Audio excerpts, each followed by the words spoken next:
Hello everyone, GoldenNova here. It's time to round out our celebration of Valentine's Day with Mai Valentine. Specifically, Mai Valentine. Yu-Gi-Oh's original femme fatale, this pro duelist was far and away ahead of her time. While suffering a pretty wretched win-loss ratio in the anime itself, set up an unsettling precedent for players cheating using fake ESP, and had a pretty contentious end to their character arc, she's still one of the most beloved duelists of all times, and for good reason. She's cool, she's confident, dresses like each duel field is a runway, and has a series of cards that would rock the dueling world every so often just to keep us on our toes. Having clocked what would be one of the strongest types in the game, Mai's Winged Beast Battalion has had a ton of support waves over the years. Some good, some bad, and some absolutely bonkers. So today, I'm gonna show you what they're all about. Prepare to eat your heart out with Harpie Ladies Explained.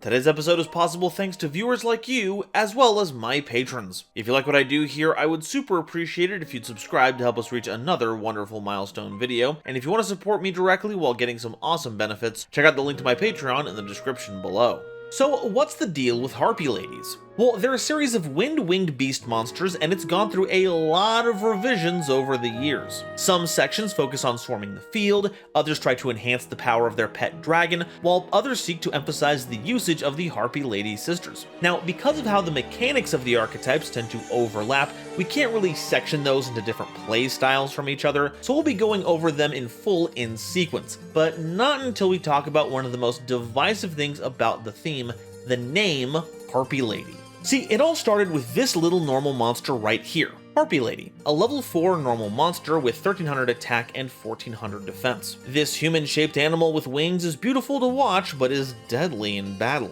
And something you'll see across a number of our cards is that their names are treated as Harpie Lady in certain zones. But that's not how all of them work.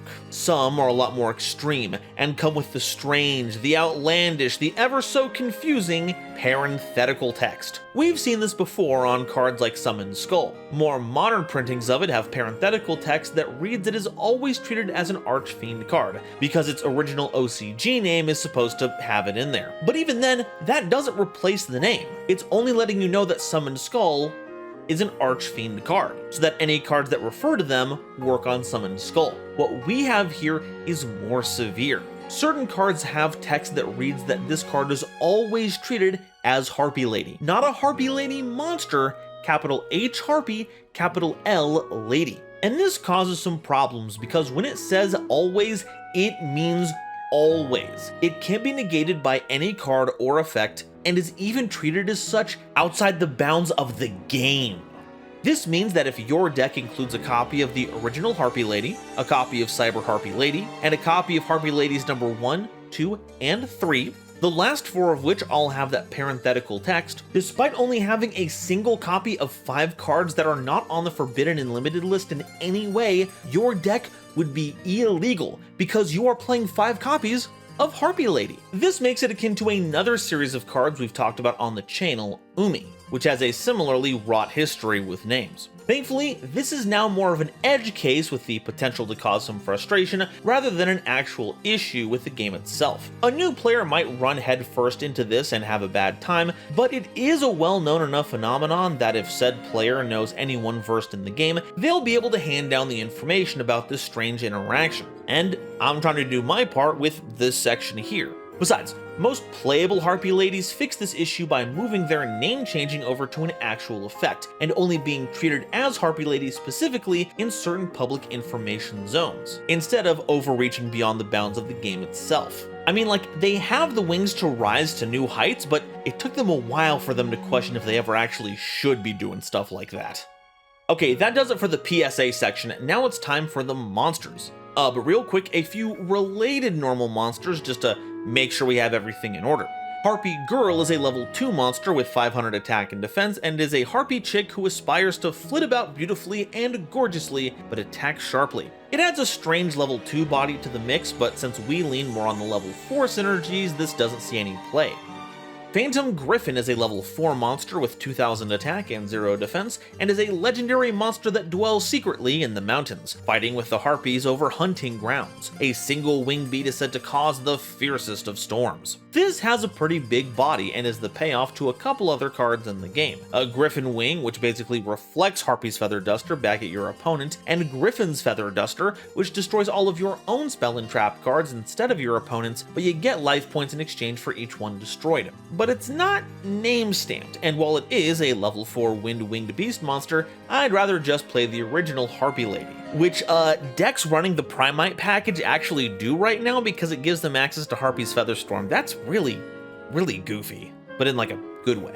But my favorite has got to be Harpie's brother, a level 4 monster with 1800 attack and 600 defense. With eyes like a hawk and a flying speed exceeding Mach 5, this monster is a master of the sky. I remember using the heck out of this card once it was released. It had a huge body on a level 4 monster, its wings kick ass, and that cool red swooped arm blade is the stuff of legends. But the reason it's my favorite is because it's actually not called Harpie's brother, but instead Sky Scout.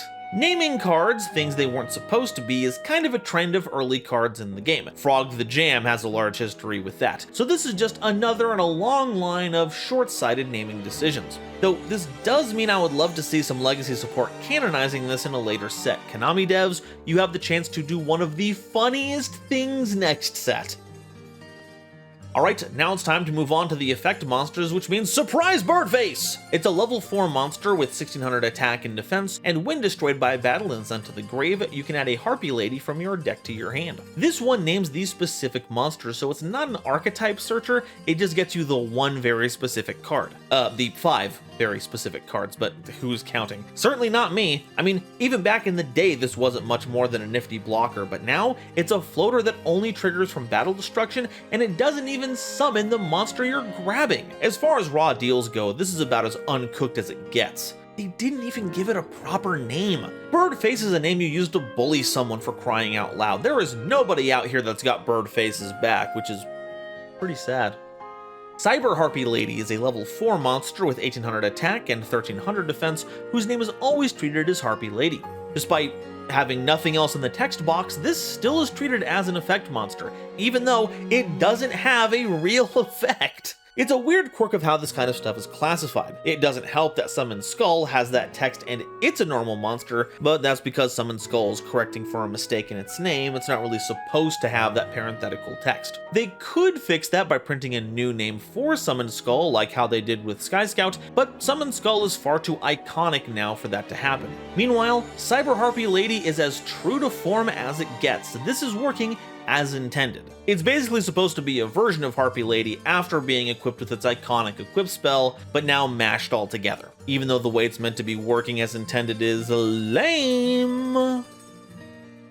Harpie Channeler is a level 4 monster with 1400 attack and 1300 defense, and you can discard a Harpie card to special summon a Harpie monster from your deck in face-up defense position, except Harpie Channeler. While you control a dragon monster, this card's level becomes 7, and its name becomes Harpie Lady while it's on the field or in the grave. That's normally where the name change effect will kick in, so that's pretty standard moving forward. Channeler is a pretty big combo starter, converting any on-theme card in hand into another body on board, which is great for accessing a lot of different effects. The real kicker is the level modulating effect. Why does it kick in when dragons are involved? Well, that's because we have one of those, and we'll cover it really quick right here. Harpie's Pet Dragon is a level 7 dragon monster with 2000 attack and 2500 defense that gains 300 attack for each Harpie Lady on the field. So it's a big defensive body that can turn into a pretty massive combat threat if you commit enough Harpies to the board. But it takes a lot of Harpies to make it worthwhile, though that is pretty indicative of how design was in the early days. Thankfully, it's been repurposed here as something much more impactful, a way to give Harpies rank 7 access. They don't have any on-theme rank 7s, strangely enough, but it does mean you can play some really mean monsters. While never reaching meta contention, Harpies were something of a rogue strategy because they could utilize some massive meta threats at the time, namely number 11 Big Eye to steal opposing boss monsters, and Mecha Phantom Beast Dracosac to provide a large, resilient body with removal. Though that's not the only trick. If you don't want to play the big Garnet, the other Harpie monsters you can summon give you access to every kind of rank 4 you could imagine. It's so good, it's still a staple in the archetype to this day. What can I say? It's a good channel. Why would anyone want to change it? Harpie Dancer is a level 4 monster with 1200 attack and 1000 defense, and you can target a wind monster you control and return it to the hand. Then you can normal summon a wind monster, and this card's name becomes Harpie Lady while on the field or in the grave. This lets you pivot between monsters and trigger any on-summon effects, even getting normal summon ones thanks to how the effect operates. But the main interaction is the one between Dancer and Divine Wind of Mist Valley. While that field spell is out, Dancer not only lets you swap out a monster from your hand, you get a free wind monster out of your deck. That being said, it's a pretty unwieldy effect requiring a specific setup to use properly, while the payoff isn't exactly blowing the hinges off the opposition. I'm sure there's a more diplomatic way to put all this, but we don't really have a lot of time for that. I don't really want to dance around the subject. Harpie Harpist is a level 4 monster with 1700 attack and 600 defense, whose name becomes Harpie Lady while it's on the field or in the grave. When this card is normal summoned, you can target a winged beast monster you control other than this card, and a face-up monster your opponent controls and return them to the hand. And during the end phase, if this card is in the grave because it was sent there this turn, you can add a level 4 winged beast monster with 1500 or less attack from your deck to your hand. So as a piece of discard fodder, Harpist is universally useful, replacing itself at the end of the turn. But if you have a board set up, you essentially have a scrap dragon that bounces instead of destroys. Devastate's an extra deck monster, and excellent for double dipping on your own effects. The only downside is that this only works on normal summon, so any effect that special summons Harpist will essentially just set it up for another search at the end of the turn when it gets chucked into the yard. Not terrible, but it's not exactly going to be making waves. I mean, it's barely out here pulling any strings. Next up, we have that trio from the strange name ruling section at the beginning of the video. Harpie Lady 1 is a level 4 monster with 1300 attack and 1400 defense, and while on the field, all wind monsters gain 300 attack. Harpie Lady 2 has the same stats and it negates the effects of flip monsters it destroys in battle, and Harpie Lady 3 also has the same stats, and an opponent's monster that battles this card can't declare an attack during your opponent's next 2 turns. With how the ruling is supposed to go, and with the existence of Harpie Lady sisters, we'll get to that pretty soon, the idea must have been that you'd want to play one copy of each. Sadly, Ladies 2 and 3 have effects that suck. On the other hand, Harpie Lady 1 usually takes up the 3 slots of the Harpie Lady name, because its effect is pretty decent, especially if you can summon out more than one, since that boost can get pretty swell. Just be careful about your opponent. This boost doesn't care who has wind monsters, it gives that boost to all of them. Points for being inclusive and a team player, it's just, you know, you're being a team player for the other teams, and that's a problem. Harpie Oracle is a level 4 monster with 1300 attack and 1400 defense, whose name becomes Harpie Lady while on the field or in the grave. If you control a level 5 or higher Harpie monster, you can special summon this card from your hand, and if this card is normal or special summoned, you can add a spell or trap card from your grave to your hand that specifically lists the card Harpie Lady Sisters in its text during the end phase of the turn. This was part of the support wave that pushed Harpie Lady Sisters, which is rough because, well, we'll get to that. Suffice it to say, once you get a sufficiently big Harpie on board, it can just hop out of your hand lickety-split. The recovery being delayed, like with Harpist, is pretty annoying, but the good news is that the effect triggers on summon, and lingers around even after Oracle leaves the field, so you can use it for extra deck summons with no fear of missing out on advantage. If anything else, it gives you time to put a spell or trap card that lists Harpie Lady Sisters into the graveyard so you can actually utilize that effect if your grave didn't have one already. Though I really would have thought you'd have prepared for that ahead of time. I mean, you are an Oracle, didn't you see this coming? Harpie Perfumer is a level 4 monster with 1400 attack and 1300 defense, whose name becomes Harpie Lady while on the field or in the grave. If this card is normal or special summoned, you can add a spell or trap card from your deck to your hand that specifically lists Harpie Lady Sisters in its text. And if you controlled a level 5 or higher Harpie monster when you activated this effect, you can add a second such card with a different name from the first. So Oracle is easier to summon with a level 5 or higher Harpie, but the search is delayed and only comes out of your graveyard. Meanwhile, Perfumer gets you an immediate search out of your deck on summon, with you getting to scoop up twice the amount of cards if you've established a big beauty. Now, the strength of that is going to depend on the kinds of cards we can search with this, and that's not going to be for a while, though one very particular card makes it all worth it. I'd also like to note that these last two cards have been major references. Esparoba might be the poster child for Yu-Gi-Oh's big psychic representatives of duel monsters, but Mai Valentine was the first to claim the ability to see the future, though we would find out that she pulled off this little trick by spritzing her cards with different perfumes. That way she would know the top card of her deck just by taking a whiff. Now, I know that's not how it would actually work in real life, but I'm not here to dissect the mechanics of how scent works in the anime where cards are effective projectile weapons. In fact, I think it helps inform the character quite well. I mean, if your game plan involved giving many of your cards unique scents to stack your deck with, she would have to run the regional circuit to rack up prize money, because buying so much and so many kinds of perfumes must be expensive. Harpie Queen is a level 4 monster with 1900 attack and 1200 defense, whose name becomes Harpie Lady while on the field or in the grave. You can discard this card to the grave to add a Harpie's Hunting Ground from your deck to your hand. This is another in a long line of field spells searching monsters. Each one can be discarded to grab their theme-specific field spell, and usually has a big attack stat, though they explode themselves if you don't control said field spell. Queen is unique insofar as its stat line is a bit lower at 1900, slightly less than the standard 2100, but does not explode itself if your field spell is kaput, making it a much more reliable body. And as a bonus, it even bumps up to 2100 while the field spell is active, much akin to another outlier, Gravekeeper's Commandant. Its ability to pitch itself is also nice for filling your grave with Harpie Ladies for your other effects, but is Harpie's Hunting Ground any good? I'd say so. It's a field spell card that boosts all winged beast monsters by 200 attack and defense. Oh wow, another board-wide boost. And if any Harpie Lady or Harpie Lady sisters are normal or special summoned, the player who conducted the summon targets a spell or trap card on the field and that player destroys that target. Yeah. Each Harpie summon becomes a mystical space typhoon. This allows you to tear apart back row with casual abandon, but you have to be very careful with it. The spell and trap destruction is mandatory and does not discern between friend or foe. This means that if you run out of targets from your opponent, you're actually going to be forced to destroy your own cards.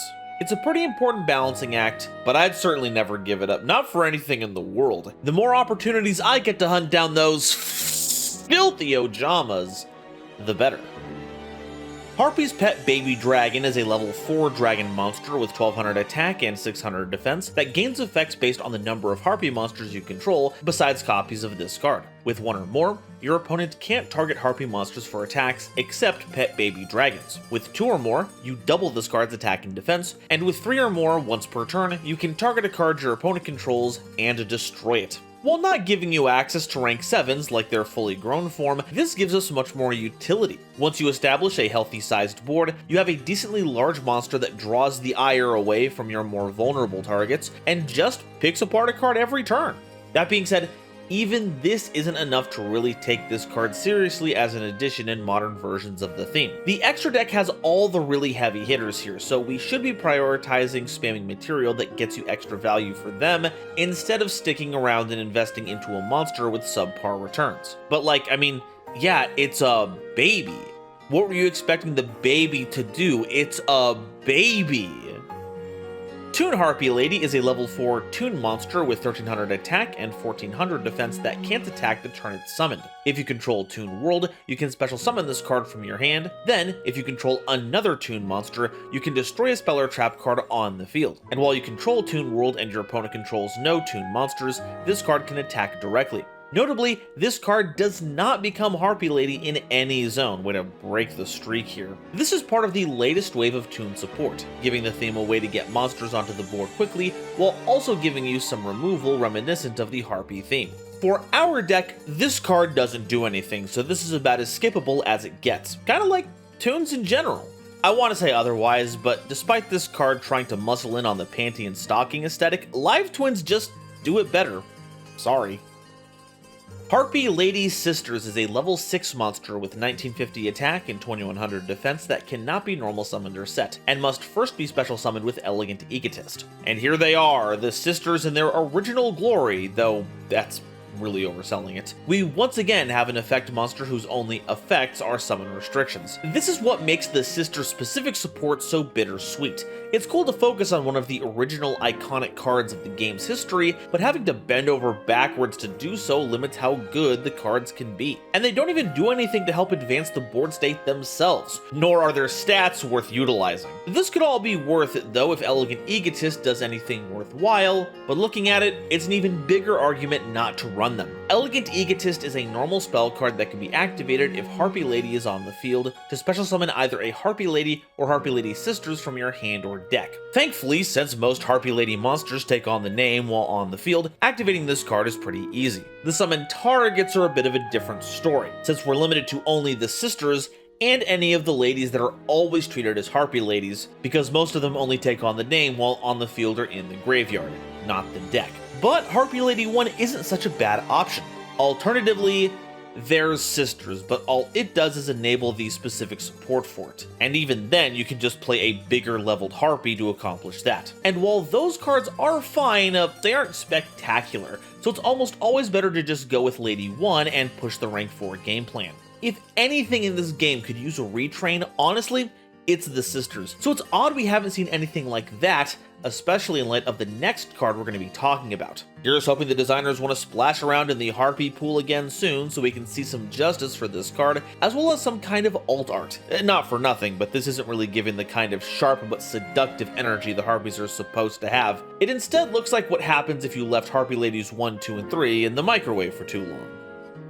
Harpie's pet dragon, Fearsome Fire Blast, is a level 7 dragon monster with 2000 attack and 2500 defense, and monsters can't target level 6 or lower Harpie monsters for attacks. If you control a level 6 or lower wind monster, you can special summon this card from your hand in defense position, and if this card is sent from the field to the grave, you can send a wind-winged beast monster from your deck to the grave. This makes for a nifty alternative to playing sisters. While Oracle and Perfumer can trigger off of having sisters on board, all they're really looking for is a Harpie monster that's level 5 or higher, and Fearsome Fire Blast fits the bill perfectly. All you need is a Harpie on board, and that gets you a big dragon. And if it goes to the graveyard from anywhere, it's also a Foolish Burial. So if you link it off or detach it as material, you can send Harpist, which in turn can search you a card later. And at the very least, it's just a strict upgrade over the original pet dragon, turning it from a big garnet to an actual extender. My only suggestion would be to invest in a more accurate move. Flamethrower is much more reliable and is still pretty powerful. Alright, that's all the main deck Harpie monsters. Now it's time for the extra deck. Cyber Slash Harpie Lady is a level 8 synchro monster with 2600 attack and 1400 defense, requiring generic material. However, for this card's synchro summon, you can treat a Harpie monster you control as a tuner. This card's name becomes Harpie Lady while on the field or in the grave, and when a spell or trap card is activated, except during the damage step, as a quick effect, you can target a monster your opponent controls or a Harpie monster that you control and return it to the hand. So because you can substitute a Harpie as a tuner, you can take any 2 level 4 Harpies and make this, landing you a big body with a nice bounce effect. Not only do you get to mess with your opponent's field, but you can also bounce your own monsters to make use of them again. And as a high level monster that lives in your extra deck, all the sister support that was meant to work with them now has another way to enable it. This is overall a pretty great card to have in your arsenal. To you, it's a Cyber Slash, but to your opponent, it's shaping up to be a real cyber punk. Harpie's Pet Phantasmal Dragon is a rank 4 Dragon Xyz monster with 2000 attack and 2500 defense, requiring 3 level 4 wind monsters as material. This card can attack your opponent directly, and your opponent cannot target any Harpie monsters with effects or for attacks. It's a pretty sweet loadout of effects, but it does come at a cost. This card's effects can only be applied or resolved while it has Xyz material, and during each of your end phases, you have to detach an Xyz material from this card, so you have a limited amount of time to close the game out before this card runs out of juice. This is where the extra material is both a blessing and a curse. Phantasmal's not as easy to deploy as slapping 2 Harpies on the board, but because it has to be made with an extra material, that means you get to spend more time with it. Thankfully, Phantasmal doesn't have to be the only axis upon which your win condition revolves around. With the protection provided by Phantasmal, all your other Harpie playlines resist interaction that much more, giving you breathing room to set up Cyber Slash, Channeler plays, or Dancer Harpist loops. And while by itself Phantasmal represents a cool 6,000 damage over 3 turns, a little help from Harpie Lady number 1 can help speed up the clock a little bit. Even more than a decade out, this card is one of the theme's most relevant threats, and while non-targeting effects have become more prevalent over the years, lowering the effectiveness of its protective shield, it can still sweep in for a win when you least expect it. You'll find that it's still proficient in inflicting some phantom pain.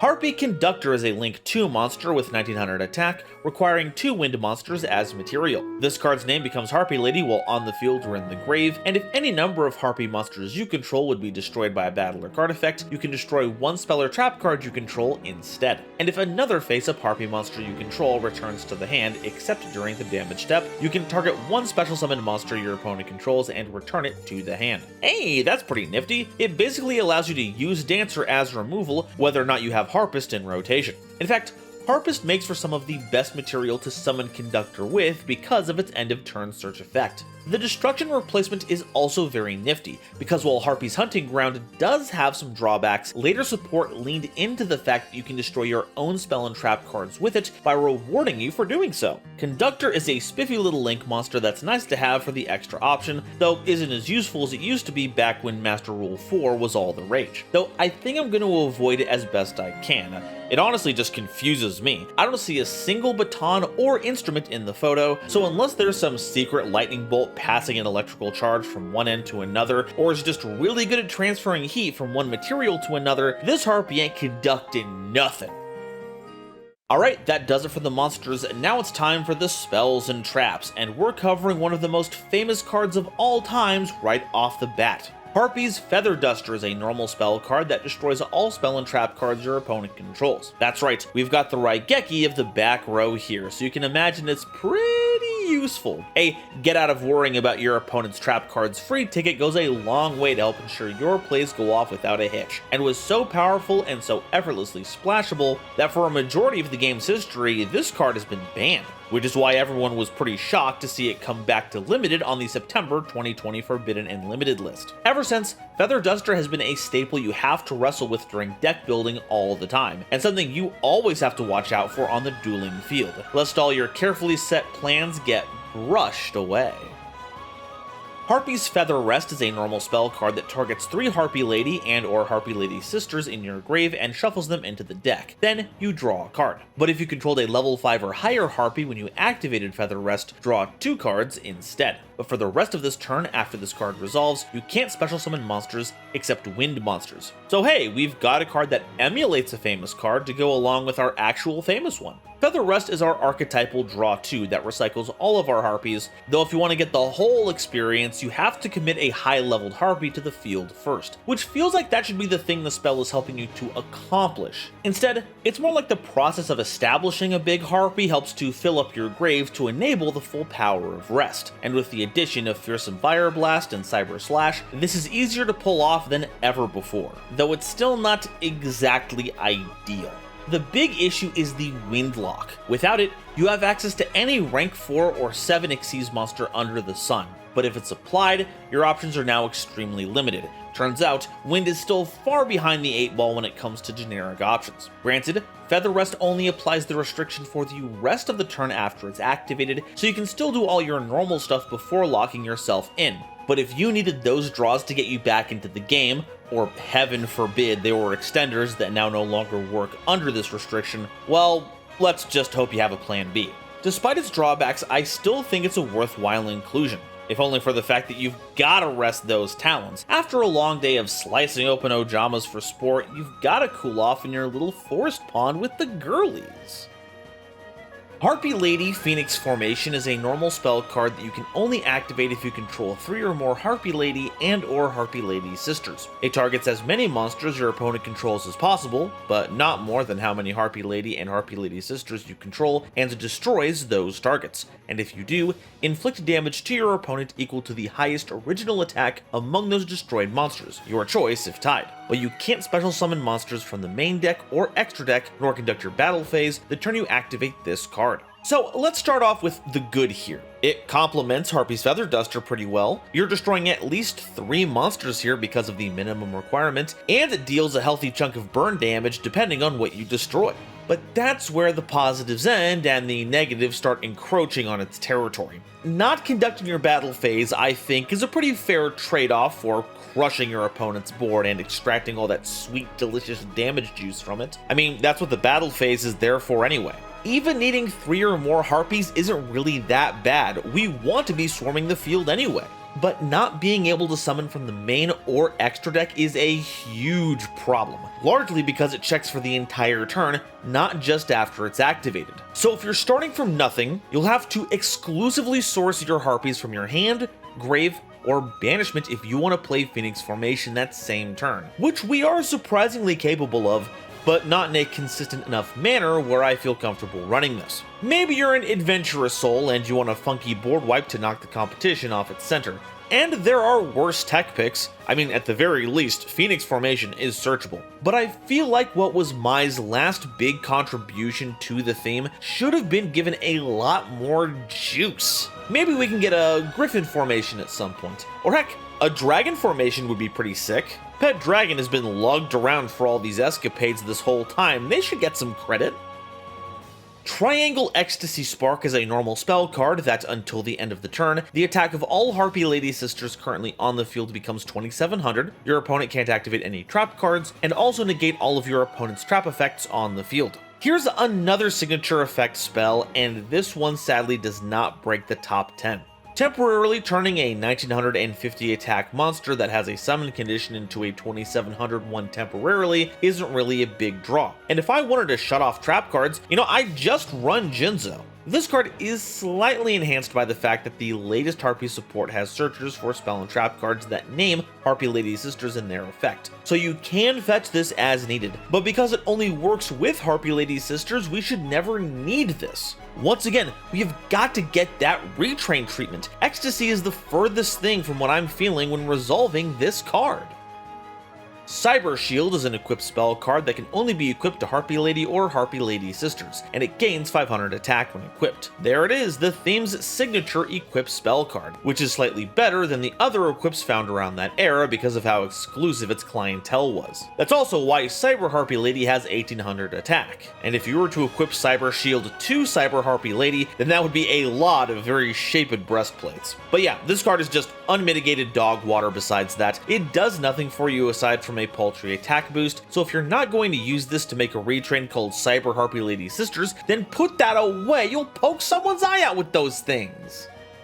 Alluring Mirror Split is a continuous spell card that, when a Harpie Lady or Harpie Lady Sister you control is destroyed by battle, you can special summon a Harpie monster from your deck with a different original name than the destroyed monster. And if this card is destroyed by a Harpie's card effect or your opponent's card effect, target a Harpie monster in your grave and special summon it. This is complicated. This riff on Elegant Egotist has the potential to cycle you through whatever Harpies you need, but it also triggers when destroyed by battle, so it's not outside of the realm of possibility to benefit from this, but as a continuous spell card it is very telegraphed, so if there is a way for your opponent to play around this, they will. You also have the option of just crashing your Harpies into something bigger to force the activation of the effect, but that is a position I don't think anyone wants to be in. The saving grace for this card is that you can nuke this with your own Harpie's hunting ground to turn it into a monster reborn, and we do have some outstanding targets for it. But it's another passive effect in the face of a game that rewards those who take the initiative into their own hands. It may seem nice to have access to all of your Harpies at the drop of a hat, but this card isn't really the best when it comes to splitting the difference. Hysteric Sign is a continuous spell card that, when this card is activated, adds an Elegant Egotist from your deck or grave to your hand. During the end phase, if this card is in the grave because it was sent there from the hand or field this turn, add up to 3 Harpie cards with different names from each other from your deck to your hand. But you can only use one effect of this card per turn, and only once per turn. So, as you can see, searching at the end of the turn is kind of a theme with Harpies. But yeah, this card is great. Elegant Egotist is a pretty nifty extender already, and netting 3 cards at the end of your turn is like putting an entire combo line into your hand at once. The tricky part is trying to get the card's full value, getting the search of Egotist and the search that triggers in Graveyard all off a single copy.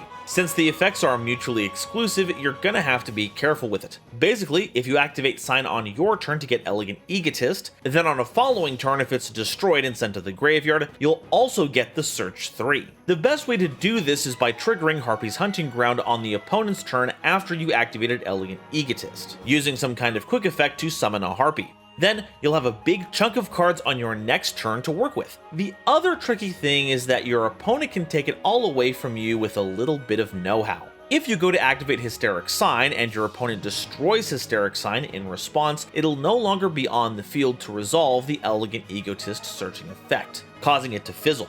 But you will still have used that effect, meaning it won't then get you the triple search during the end phase because you can't use both effects during a single turn. It's basically a nice skill test for both you and your opponent, so if you can pull off all the sequences you need to get all the value, then that's a good sign.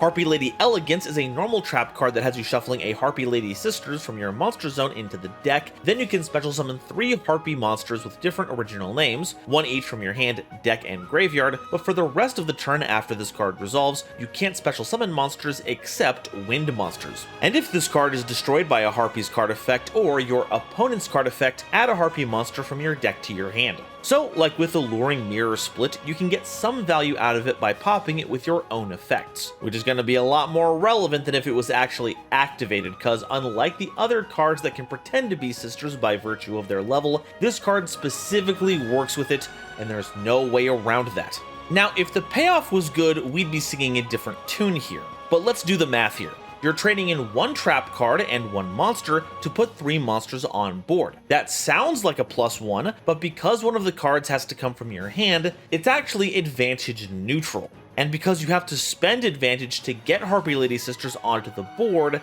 overall it's actually a negative. And that's not even the worst part, because when you put Harpie Lady Sisters back into your deck for this, you reset Sisters' summoning condition. It's a must first be summoned with Elegant Egotist monster. So if this just sent Sisters to the graveyard, you could revive it with any effect later on. But now, nope, you gotta do the whole thing over again, which is a real shame. There exists the real possibility where you summon a Harpie, trigger Hunting Ground, target your set Elegance, and then chain Elegance, and from that point you get the search off of it being destroyed while summoning a swarm of bird women. But now, why would you even bother? Some cards make me upset because of how bad they are, and some get me infuriated because you can see how much potential they have, and this falls into the latter for me. Seriously, a Harpie Lady Sisters retrain that takes on the name is sorely needed, and I don't care how long I have to harp on about it before it happens. Harpie's Featherstorm is a normal trap card that you can activate if you control a Winged Beast monster. Until the end of the turn, negate any monster effect your opponent activates. If you control a Harpie monster, you can activate this card from your hand. And if this card and its owner spell and trap zone is destroyed by an opponent's card effect, you can add a Harpie's Feather Duster from your deck or grave to your hand. Oh, wow, boy howdy, this card is so good and I hate it. It's part of one of the game's most annoying designation of cards, the Lingering Floodgate, and it does not have any bounds as to what it affects. Did a monster activate on the field? In the hand? Grave? Banishment? Doesn't matter. Featherstorm puts a halt to all of it, and it has always cropped up in some of the most annoying decks to grace the game. Dueling against full power Fluanderees was painful enough, but when they flipped the Featherstorm, holy hell. And in Harpie's proper, you just get to drop it out of your hand, which does kind of make the last effect a bit irrelevant. Like, why would you ever set this if you can just play it from your hand? Honestly, it ends up being more useful for decks that splash this in. And splashing is going to be a lot more common now thanks to a little archetype that was released recently. You might have heard of it. It's called Primite. The engine is meant to make the most out of normal monsters, and there just so happens to be one very Harpie Lady shaped normal monster they can pull from the deck that gives them the full benefit of Featherstorm, which means that you don't even have to wait a turn to use this. If you need to lock down your opponent's monster effects on your own turn, as long as you have a Harpie, you can just drop Featherstorm out of your hand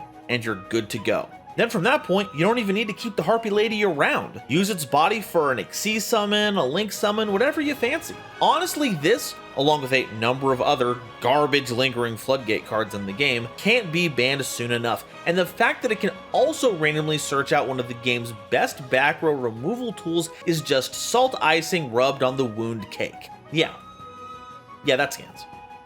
Hysteric Party is a continuous trap card that you can activate by discarding a card to special summon as many copies of Harpie Lady as possible from your grave. And when this face-up card leaves the field, destroy those monsters. Now this is a bomb card. Call of the Haunted for just about every member of your theme is a great way to present a ton of value. You get an onslaught of on-summon triggers, lots of materials for summons, and if you discarded a Harpie Lady as cost, you can even summon it back as part of the big swarm. Better yet, if you can utilize all of those Harpie monsters for other summons, and then find a way to bounce Hysteric Party back to your hand, you can do that all over again. It may be one of the biggest reasons to play the deck in the first place. All this value is making me hysterical.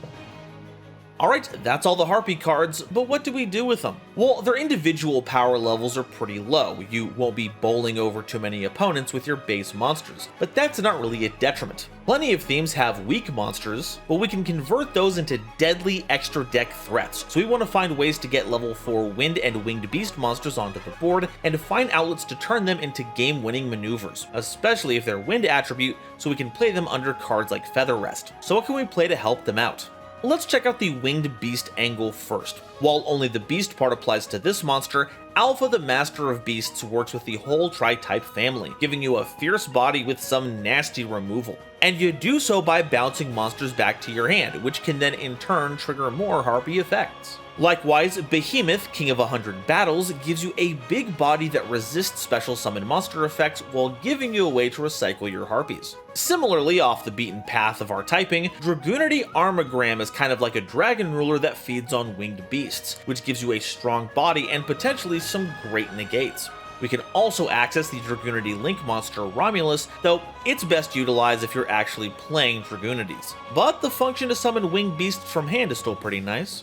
Cymorg has got some pretty neat tools we can lean on. Specifically, I think Elborz is pretty cool, even though being a field spell does conflict with Hunting Ground. It still has a decent little attack buff, but it also gives you additional normal summons. It can also help to normal summon big winged beast monsters without a tribute, but since sisters can't be normal summoned, well, It's also hard not to recommend Icarus Attack, as it's one of the most long-standing and flexible removal options the game has to offer, especially for one centering around certain types. While not a wind monster, Ice Beast Zero Fine needs Winged Beast as materials, and its effect is outrageous. It negates your opponent's whole board and gets stronger the more you hit with it. Swallow's Nest is a pretty snazzy card, letting you swap one Harpie out for another, and Swallow's Cowrie can help you to fix your hand up, not only putting cool tech picks at the ready, but also allowing you to do so without needing to commit a monster to the board. Since we're a member of the Tri-type Triad, Tri-Brigades have a lot to offer us. Sending Fearsome Fire Blast to Graveyard means we can send Tri-Brigade Nerval, which in turn searches any Tri-Brigade monster from our deck to our hand. And if you stick a Tri-Brigade monster on board, the amount of Link monsters you suddenly gain access to wildly explodes. Especially if you want to access Shrag, some of the best modern removal around. And even if we windlock ourselves, Ancient Warriors Double Dragon Lords is still one hell of a monster. Wing Requital makes for an interesting substitute or companion to Feather Rest. It's another draw 2 and does cost you 600 life points, but that's chump change. The big hurdle is that all of the monsters you control have to be winged beasts, which isn't that hard, and they have to have at least 2 different names. Original names, thankfully, so the fact that they all become Harpie Lady when out in the open isn't a problem. Unfortunately, it is a draw spell that you have to use after you set up, not before, but when you're digging for extenders, there's nothing quite like it. As for wind cards, we have a surprising amount of support for that, and the ones I want to check on first are the wind synchro focused ones. Battle Wasps unfortunately are more of an insect deck than a wind one, so we're going to give those a pass. But wind witches have a bit more staying power. Most of their locks only keep you to wind monsters, which is more than fine by us, with the only meaningful lock being Ice Bell, keeping us from activating the effects of extra deck summoned monsters, save for level 5 or higher wind ones, which means that any Link or Xyz monsters we make are null and void. void for a bit. This leaves us with possibly the most impactful and robust engine of them all, Speedroids. And when it comes to that theme, there's one person I trust above all else, Thempire Ian. So, how do Harpies synergize with Speedroids? It sucks. Awesome, thanks Ian. Thankfully, we're nowhere near the end of the road in terms of support. With the Dragon Rulers having been fully peeled off the Forbidden and Limited list, Tempest can be run in as many copies as you see fit, and banishing it will even net you a fearsome Fire Blast should you need it. To say nothing of the on-demand level 7 Dragon material to pair with Channeler to make all manner of rank 7s. And while not quite as high of a rank, Lightning Chidori is a devastating monster that's exclusive to Wind decks. On summon, it tucks away any set card your opponent controls, be it monster or back row, consigning it to the pits of obscurity for the rest of the game without any special consideration.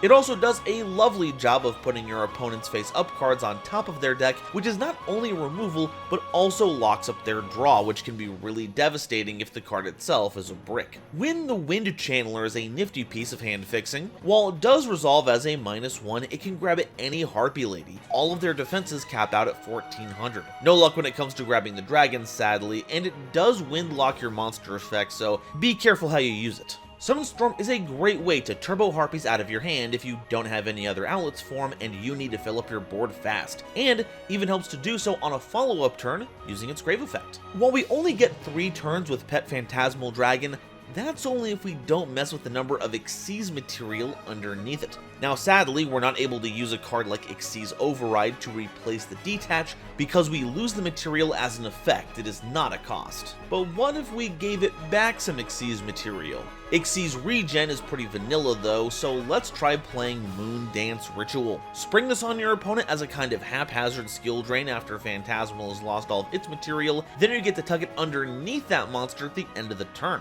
This gives your opponent back all their monster effects, sure, but they better be good quick effects, because otherwise, Phantasmal is about to slap them directly for a 4th time to close out the game. Pile Armed Dragon is a fun way to get a big level 7 on board while filling up your grave in a number of ways. Send a Tempest to set up its own revival, or send Fearsome Fire Blast as a covert way to send any Wind-Winged Beast monster from your deck to the grave. You'll probably be skipping out on that last effect unless you're doing some really ridiculous deck building, but it's already got 2800 attack, don't need to be greedy. As for a silly tech pick, well, Birds have a little bit of synergy with Wind, and they are winged beasts, so their support has a lot of overlap with us. Add in some goofy floodgates like a Mono Awato, and you've got yourself a solid control strategy. Though, that does favor the Birds more than the Harpie stuff, so it's not silly enough. For that, we're gonna have to dig all the way back to Cosmo Blazer for Mystical Fairy Elfuria. With Ryziel around, having a way to prevent them from making their ace monster seems pretty good, but there is a problem. Most Harpies are level 4. Making sure the Ryziel opponent can only make rank 4 Xyz monsters is, not going to do anything. But that's why we're not going to reveal a level 4 monster. Get Fearsome Fire Blast or Tempest into your hand, and now the rank 4 spam deck will only be able to make rank 7s. It's not really gonna stop the Fiendsmith plays that they're making, but you can't hit everything, right? And if you want to get really lost in the sauce, how about Elfuria's dead future self, Ghost Fairy Elphobia? Not only can you summon it out for free from your deck with Emergency Teleport, it locks out monster effects until the end of your opponent's main phase 1 if those monsters have a higher level than a revealed wind monster from your hand, which, once again, isn't that good when level 4 monsters are involved. But if you were to play Harpie Chick, now you're locking out everything that's level 3 and above. Good luck setting up ballast plays before the battle phase now, chumps. And that's all I've got to say about Harpie Ladies. The theme has left behind a historic legacy, and while it's never quite been at the top of the pile, Duel Links notwithstanding, it's in a great position. It's got access to a ton of material, unique answers, and an advantageous typing. It just needs a game changer that keeps up with the times. Many other Yu-Gi-Oh characters have had their time in the spotlight, and I think Mai is due her share. So keep an eye out for the next time the devs dip into the nostalgia pool. They may just come back with some new feathered friends that'll help you rule the roost. But now, I want to hear what you all have to say. Are Harpie Ladies as talented as they seem, or are they having trouble keeping up with the wind current events? And which one's your favorite? I feel a tad vanilla for this, but Cyber/Harpie Lady is putting in the work. Let me know your favorites down below, and if you haven't already, be sure to like this video if you liked it, subscribe so you don't miss an episode, check out one of my videos in the suggested feed over there to help my videos show up in your home screen, and be sure to share this video with somebody you know who loves Yu-Gi-Oh! It really does a lot to help me out. Today's episode is brought to you by Dragon Shield. Get the sleeves as strong as dragon scales that even come with their own lore, and save 5% on your order by using the coupon code GoldenNova at checkout. It was also brought to you by my lovely patrons, including this month's illustrious Quasar Commanders, Upstairs Media, and the Critic of Innocence, Nebula Navigator's 3rd Dynasty, 50 Gigabytes, Ada Basilisk, Adam Zajdel, Ancient Wizard, Andrew Newman, Battle Axe, Kane Senpai, Charlie Mercury, Chibi Gohan, Christopher Fuss, Clockswork, Comrade Copperbottom, Eric, Frankie, Garland Chaos, Green Knight, Great Big Pillock, Hair Bear, Happy Majin, Harry the Ominous Benefactor, Iron Zero, Iskander 711, Carp, Marion James E. Picata, Mike Cook, Millennia Asta, Muse Clark, Neon Yami Nair, Orozco 09096, Panther J,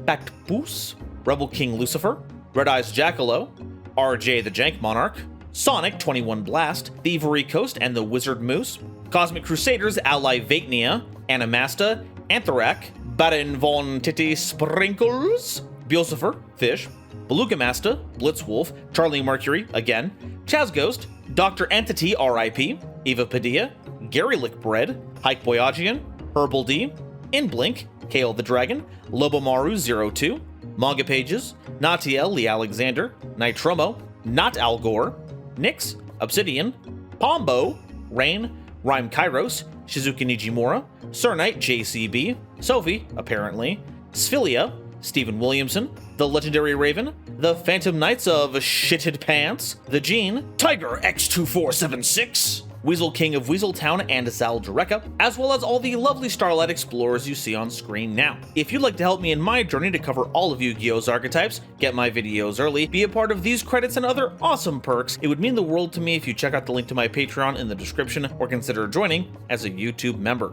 And if you'd like to see another video about Winged Beast decks with a lot of juice, check out this video covering Lyralisk. Thank you all so much for watching, and I'll see you next time. Bye-bye.